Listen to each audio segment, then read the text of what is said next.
Meie, Albu koolipere, lõime kooli 100. sünnipäeva puhul koolimuusikali. Kõige rohkem panustasid korraldusmeeskonda just õpilased. Isiklikult sain juurde oskusi koostöös õpetajatega ja enda koolikaaslastega ja kindlasti ka kannatlikkust.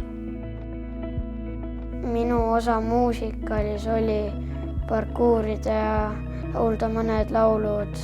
See andis mulle palju julgust ja enam ma ei karda nii suurt lava. Ma tunnen, et muusikal ühendas meie kodukonda ja meie koolipere ja ma olen väga uhke, et ma saan käia Albu põhikoolis, sest ma tunnen, et see ühendas mind ja minu sõpru ja me saame oma nime kirjutada Albu põhikooli ajalukku.